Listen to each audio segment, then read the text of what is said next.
પોરબંદરના એસટી ડેપોમાં 23 જેટલા નવા કંડક્ટરની નિમણૂક કરવામાં આવી છે, તો પોરબંદરના ડેપોમાં ફરજ બજાવતા 19 જેટલા કંડક્ટરની તેમના વતનમાં બદલી કરવામાં આવી છે। તાજેતરમાં રાજ્યના મુખ્યમંત્રી સહિતના મહાનુભાવોની ઉપસ્થિતિમાં નવા કંડક્ટરની નિમણૂક પત્રો એનાયત કરવામાં આવ્યા હતા, જેમાં પોરબંદર એસટી ડેપો ખાતે પણ 23 જેટલા નવા કંડક્ટરની નિમણૂક કરવામાં આવી છે। તો નવા કંડક્ટરની નિમણૂક થતાં જ લાંબા સમયથી વતનમાં બદલી માંગણી કરેલ 19 જેટલા કંડક્ટરની બદલી કરવામાં આવી છે। હાલ નવા કંડક્ટરની નિમણૂક થતાં જ ડેપોમાં કંડક્ટરની આંશિક અછત દૂર થઈ છે।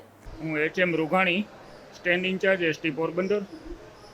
ગત તારીખ 11ના રોજ માનનીય મુખ્યમંત્રી શ્રી અને વાહન વ્યવહાર મંત્રી શ્રીના વરદ હસ્તે નિગમને નવા કંડક્ટરો ફાળવવામાં આવેલા હતા।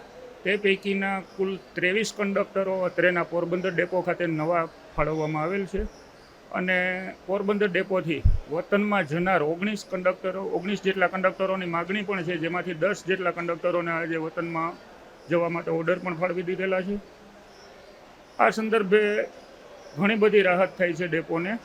જે કાયમી કંડક્ટરો હતા એમને ખૂબ ભારણ હતું, ડબલ ડ્યુટી કરવી પડતી હતી, તેમાં આ કંડક્ટરો આવવાથી આંશિક સુધારો થશે।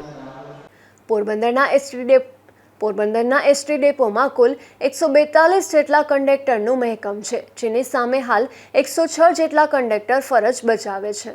અશોક થાનકી, ગુજરાત ન્યૂઝ, પોરબંદર।